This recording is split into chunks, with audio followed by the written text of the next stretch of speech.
Le citronnier lime de Tahiti ou Citrus latifolia, qu'on appelle aussi grand citron vert, est un des citronniers les plus utilisés pour la grande taille de ses fruits. Il est originaire du sud-est asiatique et il est issu de l'hybridation naturelle entre un citron jaune et un citron vert.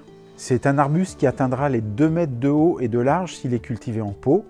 Il est assez peu rustique, il va résister à environ moins 2 degrés, donc c'est vraiment un arbre à cultiver en pot, sous serre, véranda ou dans une pièce peu chauffée. C'est important que la pièce soit peu chauffée en hiver. On pourra le cultiver en pleine terre, mais vraiment dans des régions aux hivers très doux. Les fruits font 5 à 6 cm de diamètre et sont sans pépins. Leur couleur est bien verte et dans les régions tempérées, avec le froid, il peut virer au jaune. La pulpe est verte et la chair est juteuse et relativement peu acide. Son feuillage est persistant et ses feuilles sont coriaces et très aromatiques quand on les froisse. La floraison blanche intervient au printemps et à l'automne et parfois même plus souvent dans l'année. Il lui faut une exposition ensoleillée à mi-ombragée. Il faudra l'exposer progressivement au soleil quand vous le sortirez au jardin ou sur la terrasse au printemps. Et vous ferez attention à ne pas l'exposer au vent. Le vent, comme pour tous les agrumes, va faire tomber les fleurs et les jeunes fruits.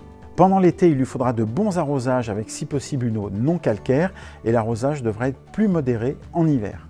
Il lui faut un sol léger, riche et bien drainant et si possible légèrement acide. Donc installez une bonne couche de drainage avec des billes d'argile au fond du pot et remplissez tout simplement avec un bon terreau pour plantes méditerranéennes ou pour agrumes.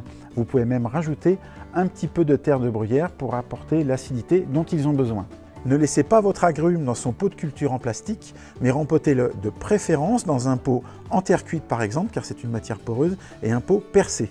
Il n'a pas réellement besoin de taille, il suffit simplement d'aérer la ramure et de limiter son développement en fin d'hiver, vous ferez ces opérations, et tout au long de l'année, vous pouvez venir pincer les longues pousses qui apparaissent.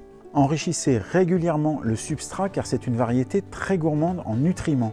Il est même conseillé de le rempoter chaque année entre le mois d'avril et le mois d'octobre pour renouveler complètement la terre. C'est d'ailleurs lors de ce rempotage que vous pourrez incorporer un fertilisant pour enrichir ce substrat.